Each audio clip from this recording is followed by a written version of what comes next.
All right, welcome everyone.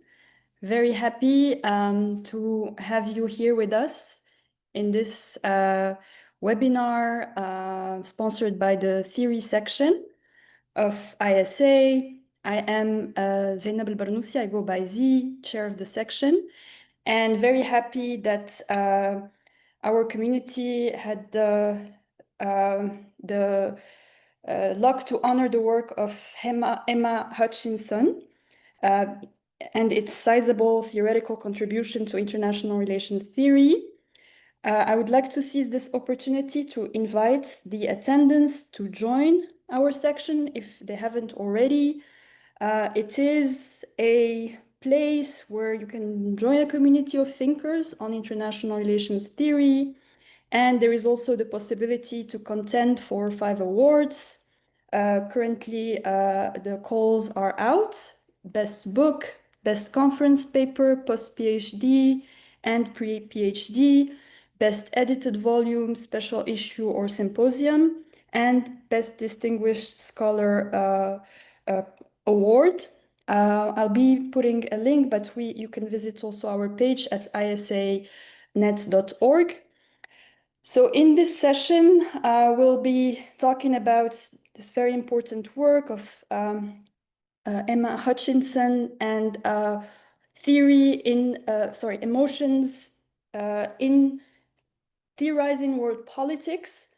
I'm very also happy to have our dear member Asli Kalkivik from Istanbul Technical University lead this session.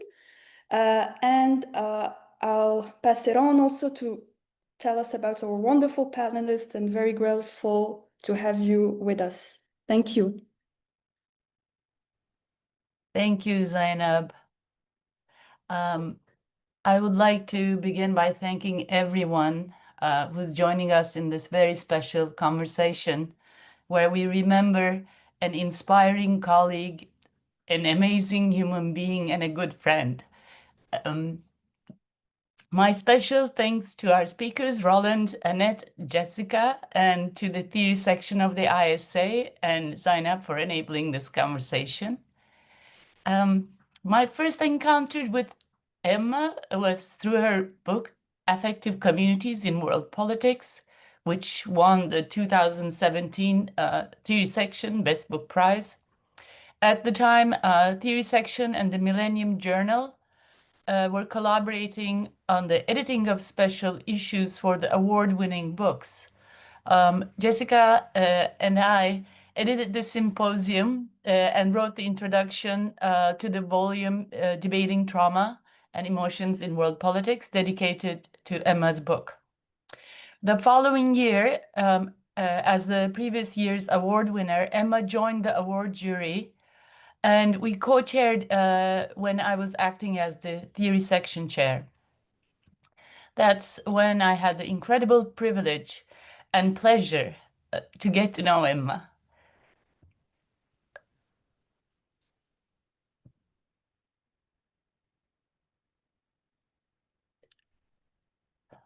We exchanged infinite number of emails, usually quite long for any email exchange, and I called them my Emma emails, and met many times online. It was very rare that a conversation that is primarily premised on an intellectual exchange and solely taking place virtually transform into a warm friendship among two individuals. Ours did. Therefore, I will not hesitate to note that this panel is undoubtedly the most meaningful one that I ever chaired. We have about 1 hour. Our speakers will each have about 5 to 7 minutes. We decided to keep them brief, our remarks brief, in order to leave time for our listeners to join the conversation. And please do. I think you can raise your hand, and then you'll be noted, and then you can always you'll be more than welcome. We intentionally want to make sure that a lot of us shared our thoughts about Emma's work and Emma's as a person. So on that note, I would like to give the floor to our first speaker, Roland Bleiker. Thank you. Well, thank you so very much, Asli, and good morning, everyone. It is good evening here. It's past midnight in Australia, and for a morning person, this is a little challenging, but I am absolutely thrilled to be here, and I'm very grateful that you have organized this panel in memory and in honor of Emma. So big thanks on behalf of Emma as well to Asli, to the panelists, to Annette, Jessica, and Zainab, to everyone in the ISA theory section, and to all of you here. I'm probably the least qualified person to comment on Emma's work. I'm far too implicated in it. So instead of engaging the substantive scholarly issues, I'd like to offer a few more personal comments as Emma's research collaborator and as her husband. I'll then step back, but I'm more than happy to elaborate or answer questions. The first thing to say is that Emma's health struggles and her physical vulnerability profoundly shaped her thinking and her ethical outlook on life. Emma never had the chance to lead a normal adult life. She had end-stage renal failure when she was a teenager, and ever since then led a life oscillating between long stretches on dialysis and 2 transplants, one that lasted 14 years and one that was very short-lived and very difficult. So physical pain was part of Emma's daily life, and so was the constant feeling of bodily vulnerability. The last dozen years were particularly hard. We spent most of them living and working out of hospitals. Emma was on dialysis 5 full days a week, and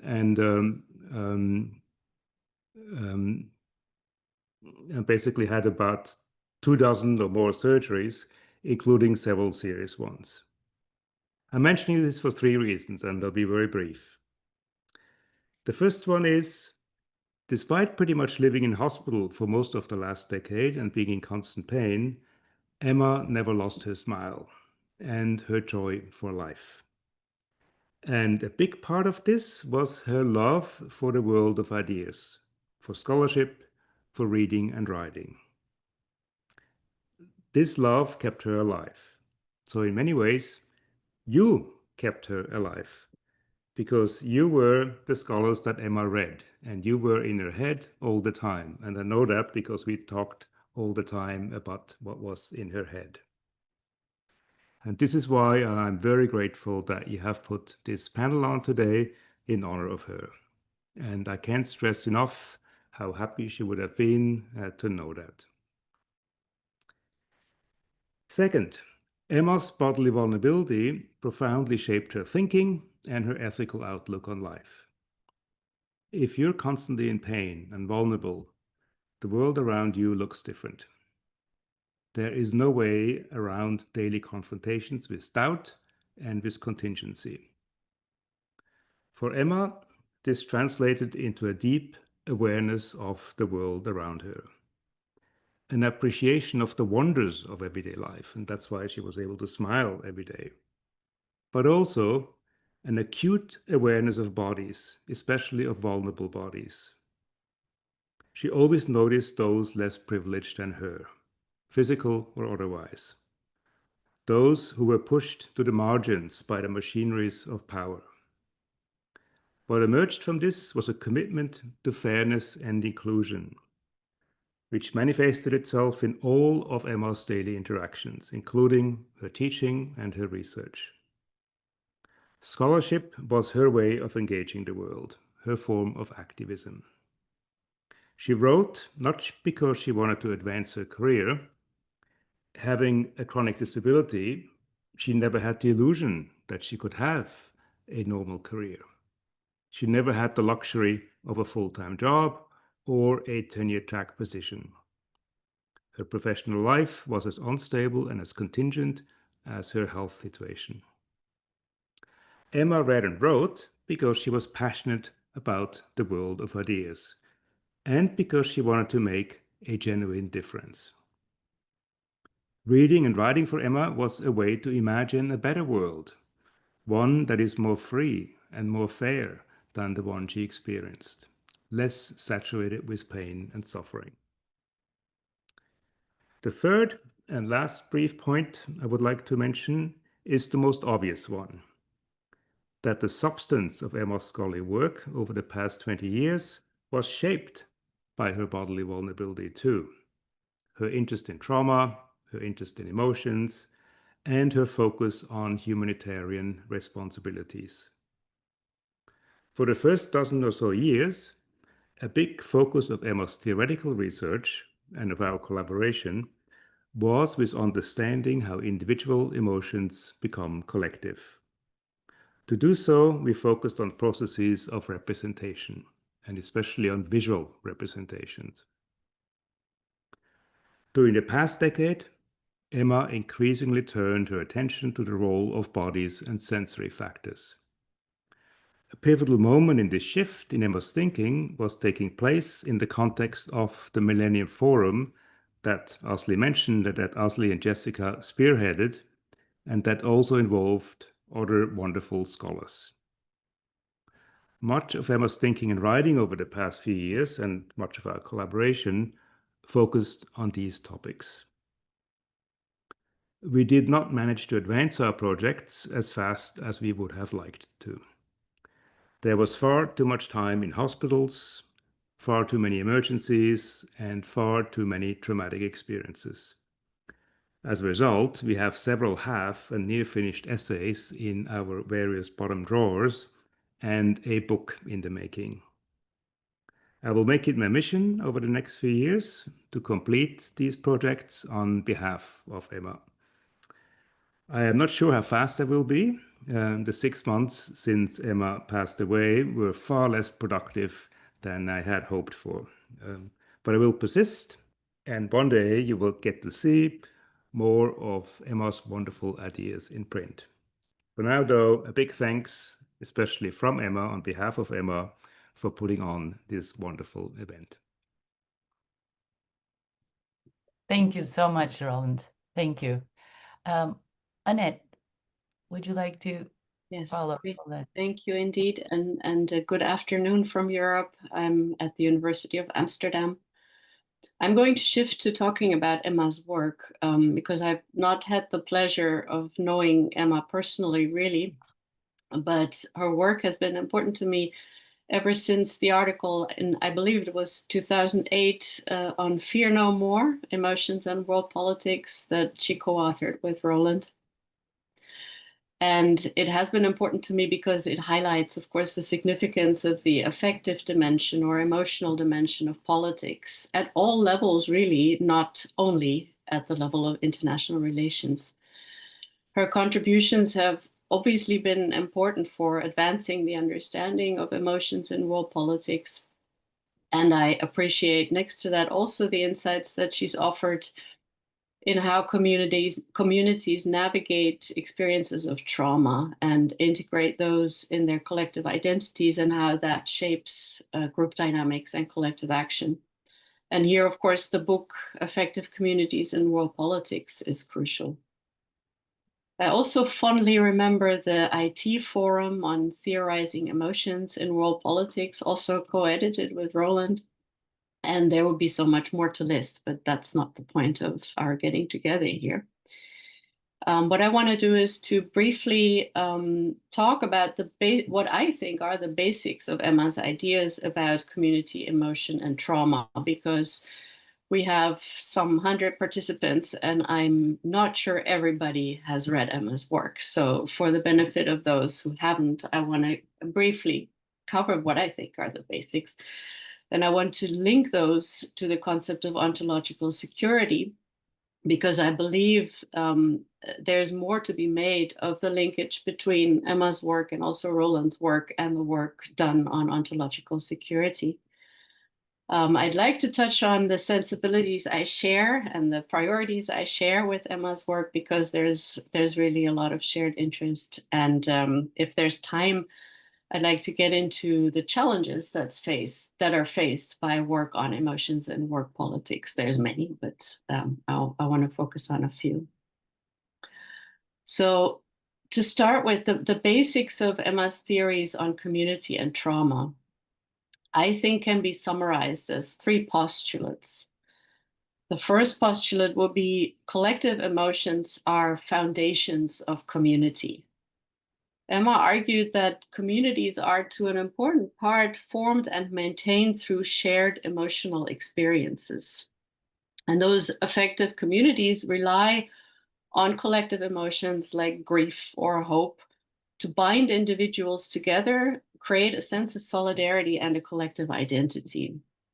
And those emotional bounds, Emma believed, are as crucial as other social or political ties and significantly influence the cohesion in the group and the resilience of the community.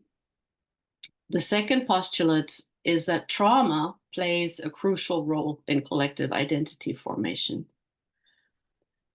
Traumatic events like wars or natural disasters or a terrorist attack create intense emotional responses within communities, shared emotional responses that can foster solidarity in the community or create divisions in the community. And Emma's work highlighted how such shared traumas catalyze the formation and reformation of collective identities. And she examined how narratives of suffering and loss are constructed within communities, how they frame a group's understanding of its own past, present, and future, and how those experiences and narratives become integral to collective memory formation and identity. And the last postulate is that political agents also utilize emotional discourse to mobilize communities, because Emma's work also looked at how collective emotions are managed, how they're represented, and how they're leveraged by political leaders and institutions to justify what they're doing and to mobilize support.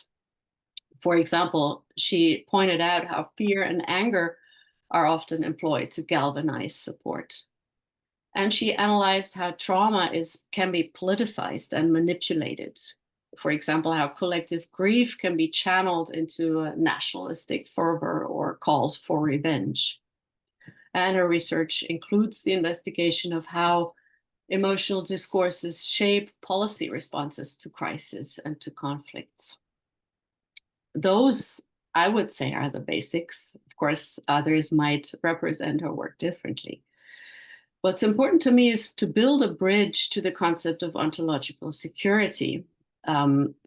Ontological security, of course, draws attention to the importance for communities of a sense of stability in individuals' and communities' identity, and of an experience of continuity in their social and existential environment. If you don't have ontological security, that becomes an all-consuming problem.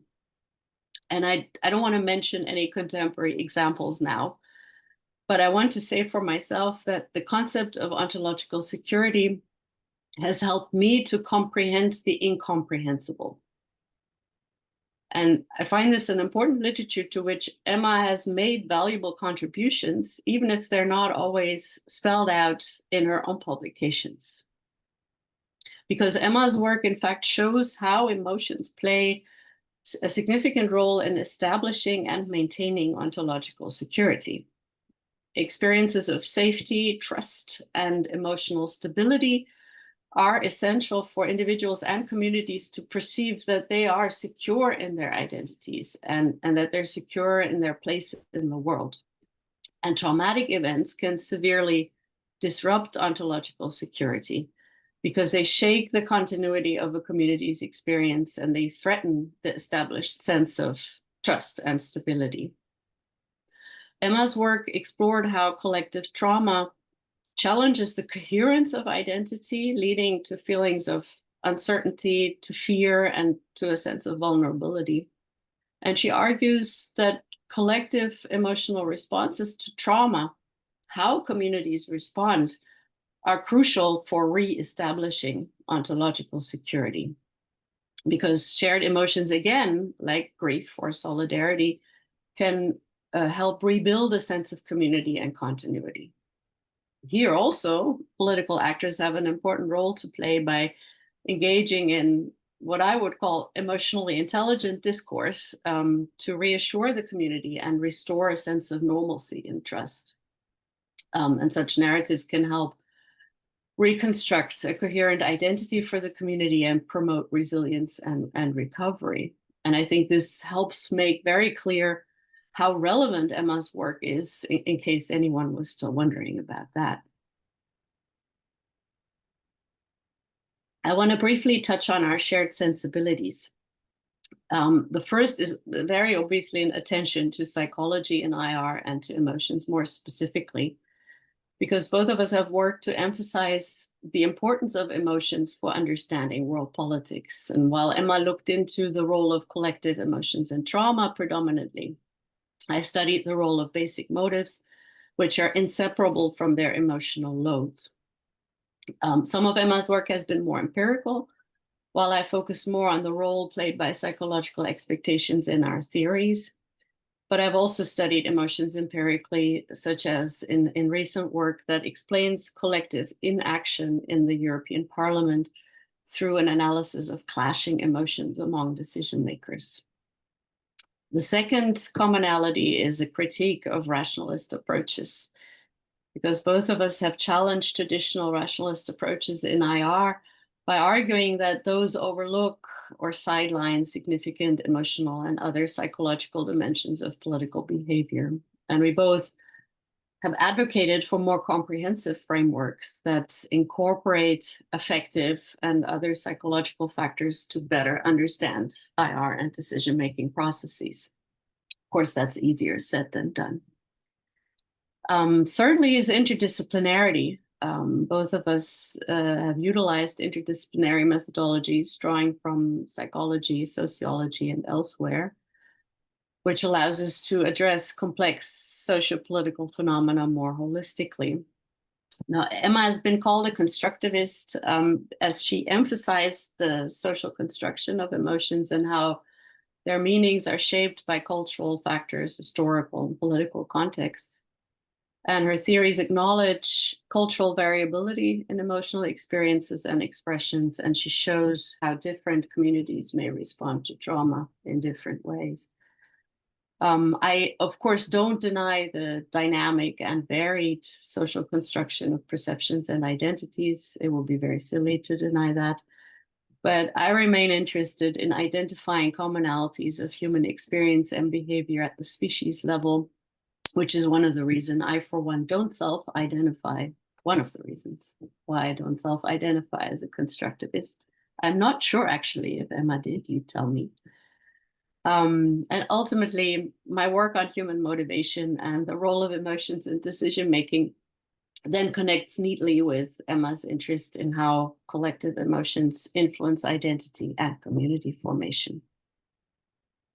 We both underscore the importance of understanding the human dimension in political analysis and share a common interest in broadening the scope of IR by incorporating psychological and social psychological perspectives.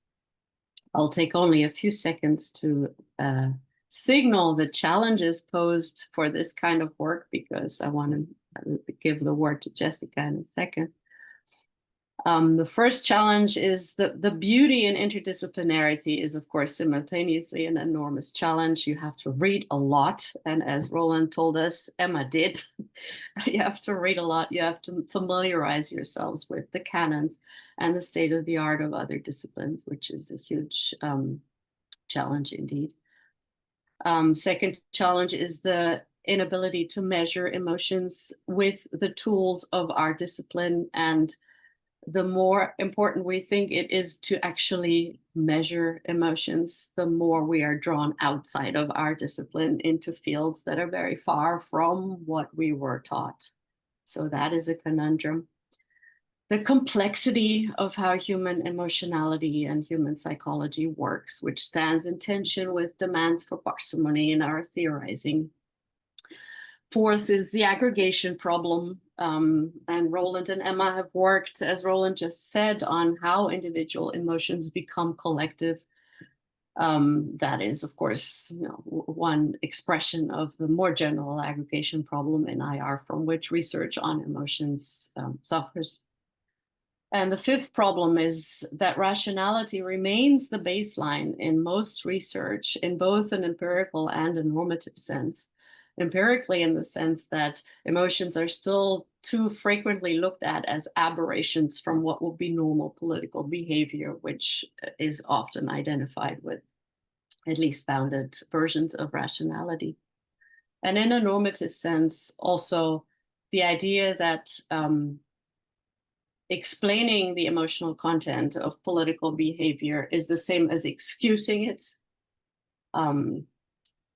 Well, we can come back to that in the discussion. So these were the 5 challenges I wanted to raise: interdisciplinarity, measurability, complexity, aggregation, and rationality as the baseline. Thank you. Thank you, Annette, for this very, very wonderful contribution, mapping out Emma's work for those who are not familiar with it, staging a dialogue with your work and her work, and kind of laying out the challenging questions that will keep Emma as one of our ongoing interlocutors. So that's very helpful. Thank you very much. Jessica, are you okay? You're not on fire, are you? Yes, sorry, I had messaged Leslie. Our fire alarm was going off, and someone actually came to knock on the door related to a test. So thankfully, it seems it's finished, and you'll be able to actually hear me when I speak, and there will be no further interruptions, I hope. No, it's not an interruption at all. I was just worried about you. Anyway, I'll shut up and I'll give the I'll put you on, Jessica. Here you go. Okay, thank you so much. Yes, I'm so grateful to have the opportunity to join as a panelist today for this conversation honoring Emma. I think it's so wonderful to see so many colleagues joining for this conversation, a testament to the wide-ranging impact that she's had, both her work and as sort of a human contributing to this scholarly conversation. And so I want to talk a little bit about the contributions of her work, but also the contributions of her ways of thinking and engaging, and some of the impact that that's had on me, the influence her work has had, including on some of the way that I think about questions, and also in some of the ways that I teach some of these sorts of subjects in the classroom. And as I'll mention, I think Emma's work has really resonated quite a lot with many of my students. And it's one of the ways in which she will continue to have an impact in these conversations going forward. So as was already mentioned, her work assesses the complexity of emotions, primarily in the realm of humanitarianism. I think I've always considered her as this sort of thoughtful scholar who was willing to engage critically, who pushed the boundaries of how we approach and understand emotions. Perhaps most importantly, who asked really important ethical questions about emotions, about how we understand them, and about what their potential was in world politics. So I remember when I assigned her article on the politics of pity, and we talked a lot about in one of my classes on visual representation of human rights, we talked a lot about like the work that pity does, and her discussion of like the colonial stereotypes that emerge as part of these representations. But I also had an amazing conversation with my students about what it might look like to engage in like solidarity with the suffering of others, and the kind of like incredible potential to think otherwise that that these kinds of conversations introduced. So I think the potential in world politics, and she writes in some of her work that emotions make and unmake world politics. And I always found that kind of potential that she highlights to be quite potentially transformative. I think the way that she writes always struck me as being both quite sophisticated in its theorizing, but also supremely accessible. And I've assigned her work in my classes for quite some time at various sort of levels. And the article that I just mentioned, that it's in IPS on the politics of pity and the Asian tsunami, is an article that I return to over and over again. It might be one of my favorite pieces of her work. I think partly because it's very difficult for those of us that are interested in emotions to talk a little bit about to talk about how they manifest and to kind of like examine the process by which we access emotions. It's perhaps like the key methodological issue for those interested in emotions is like, what are they and how do we, I think Annette mentioned the measurability sort of issue, but this sort of like, how do we assess them? And for especially like graduate students that are looking to develop their own projects on these issues, the methodological question is quite difficult. Like, how do I engage in like a visual analysis or a discursive analysis of something that is fuzzy? Like, what does it mean? You know, like, how do I study its representations? And I find that that particular piece of hers is one of the most accessible pieces in the entire discipline in terms of this kind of methodological, like to offer methodological guidance to those interested in doing this type of work.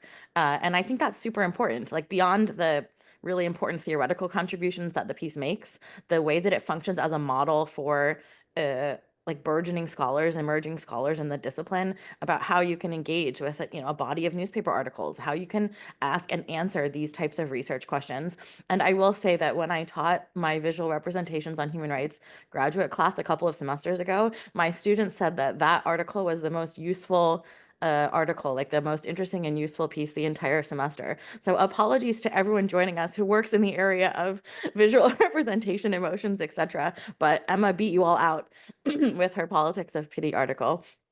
And like I said, I've assigned that several times, and the conversation is always kind of one of the most interesting in terms of the directions that it takes.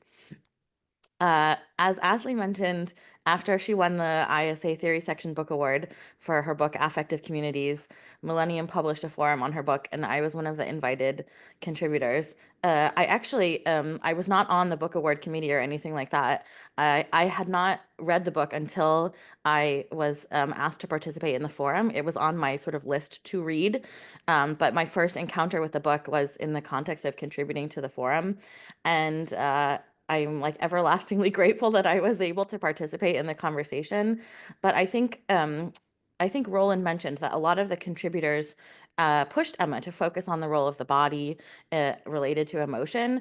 And I actually think even though other pieces of Emma's are more well known, that her response to the Millennium Forum is perhaps one of the best contributions in the field about the relationship between bodies and emotions. So if you haven't read it, because it's perhaps maybe a less read, one of the less read of her works, I strongly recommend to everyone present to sort of seek it out, because I think I'll say a little bit in a minute about how it pushed me to think differently, even though I was one of those pushing her to engage in this conversation as well.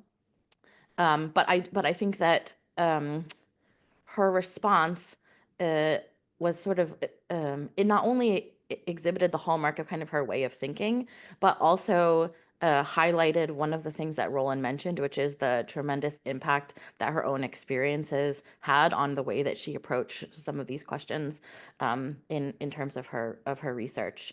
She talks a lot about how bodies in world politics, especially suffering runs, can only ever appear and be felt through the practice of representation. She encourages us to confront representational strategies that regulate the visibility, invisibility, hypervisibility of particular kinds of bodies. And she suggests that it's absolutely integral to think about these representational strategies because it has a direct impact on who we care about and all of those kind of standard concepts that a lot of scholars of emotions think about, like compassion and pity and empathy and all of that sort of thing. So just a brief kind of personal story related to this. As I said, I was a contributor to the forum, and one of the comments that I made in my contribution was related to some of the comments that she makes in the preface to the book about her own experiences with pain, and about her own experiences of bodily vulnerability that Roland talked about. And as we know, she had sadly had a lot of direct experience with it. And when I first read the book, I thought, why don't we hear more about this threaded throughout the book? And one of the things that I said in my contribution was, why don't we see more of this, of her own sort of emotion, of her own experiences with pain in her writing? It was a time when it was the dawn of autoethnography in IR, and I was sort of like interested in that, and I thought it would have been useful to see that kind of methodological reflection. And in her response, Emma addressed these concepts sort of head on, and she said, how can so much be demanded of suffering bodies? Why do those who suffer have to do more than those who do not? And she said, and I quote, "In my own experience, the politics of trauma hovers in the space between my body and the inherently limited capacity I have to give voice to it, and the even more limited capacity of those who listen to ever truly understand." And I can say that that response to that one comment that I had made in the midst of this sort of larger forum discussion was probably the single thing in my entire academic trajectory that led me to kind of rethink my own approach to the ethics of who speaks, my own understanding of this sort of like role of the voice of the scholar and the voices of those we talk about. I thought I was thinking about those questions before, you know, as someone that's committed to the ethics of who speaks and the ethics of related to visibility and who studies, you know, people who suffer and all this kind of stuff. I thought that I was thinking about those questions. But I can say that her comments in response to my comments as part of this larger conversation, probably if I could identify one thing that had the largest shift in the way that I ask these kinds of questions in my own academic trajectory and the relationship between myself as a person and my own academic work, it is this exchange with Emma in the Millennium Forum. And I think part of it is the way in which she talks about and asks about feelings of suffering. She talks about how political structures kind of and communities marginalize, exclude, forget. She talks about the feelings of suffering and pain and trauma and the sort of lingering impacts related to inequalities, injustices from events in the past. And in her response, she addresses herself and her own implication with regards to her own experiences, but she also addresses and this is what I find most impressive about her work more generally, is like I don't know exactly how to put it, like the care that she shows for others, that you can see the voices of those who are often voiceless in her work. And she asks, you know, she says, "Bodies can tell us much, but not if we cannot hear or listen to them. Why are some instances of suffering more significant, come to inhabit this collective consciousness while others don't?" And her effort to look at the kind of collectivization of emotions in the book Affective Communities is sort of an effort to think about this. What are the processes by which some suffering bodies come to kind of be part of this collective consciousness and others don't? And she calls it an emotional politics of how we see and feel for bodies. So I don't want to focus too much on bodies, but I just think it is kind of an interesting turning point in a lot of the kind of nature of this conversation that's worth revisiting for a lot of people who are asking these kinds of questions. The other thing that I think I find so interesting in her work is the role of the wider politics of representation, which appears both in this Millennium Forum and also obviously in her book and in a lot of her other projects. And it's both in the context of studying something like emotions that are difficult to kind of understand except through their representations, but also the ethics of what she calls speaking about the unspeakable and writing about the unwritable. And I think a lot of us who work on these topics struggle with these same sorts of issues, both from an academic perspective, the content that we study, and from a personal perspective of thinking through the role that these sort of traumas play. And a lot of my own research has been an effort to think through many of these questions, especially on trauma and unrepresentability in recent years, which have sort of been in implicit conversation with Emma and her work. And in response to her push to think about the demands that we place on suffering bodies to render their own suffering visible in ways that are intelligible under already existing frameworks. So just to not take up any more time to conclude, I just want to say, I mean, I think we all know that her work has been pathbreaking in the realm of emotions and humanitarianism. But I also think that her legacy is marked by the ways in which she engaged critically with other scholars, by the way she pushed all of us to rethink, and her work continues to push us all to rethink, undo, and examine our own assumptions about the very subjects of research on these topics, like suffering, trauma, and the body. But I also think that one thing that this conversation has highlighted, which I already sort of knew, is that, like, despite some of the limitations she had that Roland mentioned, that she was attached to the hospital for all of these days, and it made it difficult for her to, you know, like travel and have conversations in person with a variety of people, that her ability to be in conversation with scholars, even though she had never met, and the kind of personal and intellectual generosity that existed in the conversations sort of situated around her work and the other academic contributions that she made, I think are one of the, like if all of us could have that legacy, I think we would be lucky. So I will end there to give the floor to those in the audience that might want to add their own comments. Thank you very much, Jessica. I mean, I think it was really, we didn't actually talk to each other about what we're going to talk about.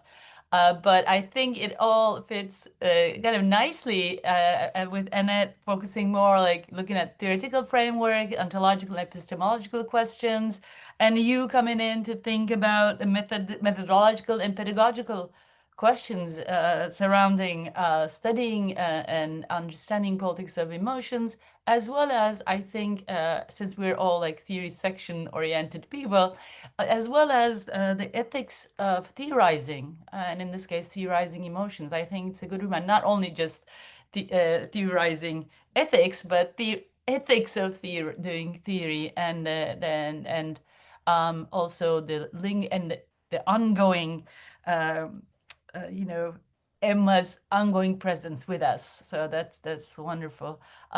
Thank you. I have a message from the oh yeah, okay, yeah. As our friends from the ISA have invited, we'd be very happy if you would like to join, share your thoughts. It could be about Emma's work, or the comments on our contributors' remarks, or the personal ideas, because I think when we just don't think about emotions, we are bodily embodied emotional beings. So if you'd like to share personal stories, please feel free, because we have about 17 more minutes, which is not like policed very tightly, but we have about 20 minutes, let's say that. Lena Hansen is here to say something. Can you see her on your screen? Yeah, I see. Yep, I now see her hand. Yeah. Could you unmute yourself, Lena? Thank you so much for this wonderful panel. I think just like so many amazing things have been said. So I just want to just thank you and really yeah, it's very wonderful to hear you talk about Emma's work the way that you have. I've worked on visual and also some relationship between emotions and the visual, and Emma has been one of the trailblazers as you already pointed out. So I'm both very grateful for that experience and will also really miss her. I think the difficulty of theorizing the way in which that images come out and be part of the collective and how they work in terms of creating communities is really, really difficult. And I think just like Emma has made such a contribution to getting the questions right. Because I think that that's also a big part of is how we put the questions to what we do. I would say that, and it's a bit now I'm sort of in the sort of a little bit back to the sort of zooming, and I don't know what's happened to the camera, but I think it sort of speaks to also the significance of the presence of the body and how the mediations of that also work, which also was very much what Emma was working on. So I just want to say, like, I was grateful to be able to come to Brisbane and meet Emma on 3 occasions, and also just to see how she was in a room, and the engagement that she made with people, and how big of a part of the community I could see that she was in Brisbane. Of course, your collaboration, Roland, but also to see her around, around other colleagues and students. And so I think also I just want to say, like, one of the things that really struck me was how engaged she was. I mean, you all spoken about that as she was, in writing, but also at a personal level, and curious and how that sort of, and she was also very fun. You know, this is such a difficult circumstances that she was working under. And you see Roland is saying, like, you know, the appreciation of the everyday, but she was also really fun. And I think that's also, you know, something you can see that translates into her writing as well. I think, you know, you were saying, Jessica, there's a lightness to her writing, right? Which is not easy to achieve when you're writing about the topics that she did. So I'm really extremely grateful to have been able to have that personal experience as well. And finally, I was going to say that, you know, the text remains. And I'm absolutely positive that the significance of Emma's work is only going to get bigger and bigger. And that these are really works that when you're looking back, you know, 50 years from now will be even more recognized. I mean, they're already recognized, of course, with prizes and so on, but there's a longer stretch of time as well. And I think that significance will only grow. So I'm really looking forward, Roland, to the many installations of what you have in the drawer and you know, to be in conversation with that. In that sense, I think also, you know, that there's also sort of just that appreciation, and of what she was able to carry out, and I can't wait to see what comes out of those drawers. So thank you very much. Thank you, Lene. Yes, thank you so much for your remarks and for sharing your personal experiences of meeting Emma. Please do not worry about your camera. I'm just learning about it. There's this promoted speaker idea at ISA, which disables cameras. So please, our contributors, do not worry. There's nothing wrong with your camera. You're just a promoted speaker. By the way, I realized that I forgot to mention, if any of our panelists would like to respond, Roland, Jessica, Annette, if you would like to, you know, respond to any of the commentators, please do let us know, and please jump in, because we don't really need a very structured thing, I guess. Yes, I don't see any other hands. If I'm missing, oh yes, Jordan Edwards. Jordan, hi. Hi, do you hear me? Yes, we can, Jordan. Okay, perfect. Thank you so much for organizing this event. I'm happy to have a space to talk about Emma. I was one of her PhD students for 3 years. I just finished my PhD, and working with Emma over those 3 years was truly so life-changing.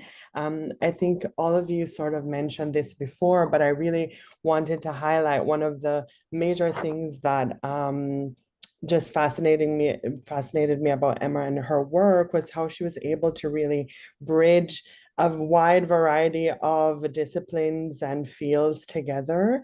And I just found that so incredibly fascinating and useful. I am a social worker and also a post-colonial theorist and an international development professional. And I just found it so interesting that even though we diverge in certain experiences, that Emma was always able to just recognize my work and understand it and position it within such a wide variety of other fields and thought processes. And I could see that reflected in her own work. And I think that was just that takes a special skill and understanding of theory and academia and research that she really grasped. And I think it's so needed, especially in a field that's, as you mentioned before, difficult to theorize, and the methodologies can be so tricky. But Emma was so brave, I found. She was so courageous in tackling these really difficult subjects, regardless of the criticisms or the gaps that were there. And it was just so encouraging to see her own method and how she worked. And as I think Lena said, she was also just such a great person. She was super nice. And the other day I was clearing up my office drawer, and I found a note from Australia that she had written me. And I just ended up laughing so much because in between her very intellectual remarks, she would also be like, wow, this is so awesome, hearts, hearts, hearts. And it just reminded me of her incredible personality. And not only was she brilliant, but she was just an incredible person. So I just wanted to say how much she's made me a better scholar because of that. Thank you, Jordan. I hope I'm not butchering your name, but thank you so much for your remarks. We have a question waiting in the chat, and this is for you, Roland. It says, I am Kayan Lam from the University of Macau. Thank you very much for organizing this panel. This is perhaps more a question for Roland. I'm curious to know about the events in honor of Emma. Will the upcoming events be more home-based, or will there be also international engagements like this present panel? Look, I know the PISA conference in Belfast in a couple of weeks will have a panel in honor of Emma as well. A conference in Australia, the AUKUS, Australian Oceanic Conference, will have a panel. And I am planning to do an annual lecture in honor of Emma here at UQ, which will be kind of public. So Michael Barnett will give it this year because Emma's used his work a lot on humanitarianism. So I now plan to basically raise funds so that each year we can have a prominent scholar who I know Emma would have appreciated give an annual lecture, followed by a day of basically interactions with PhD students, mentoring, networking, because for Emma, she always cared about ECRs, about PhD students, early career scholars. That was a big part of her care. So I hope there will be quite a few activities along these lines. Thank you, Roland.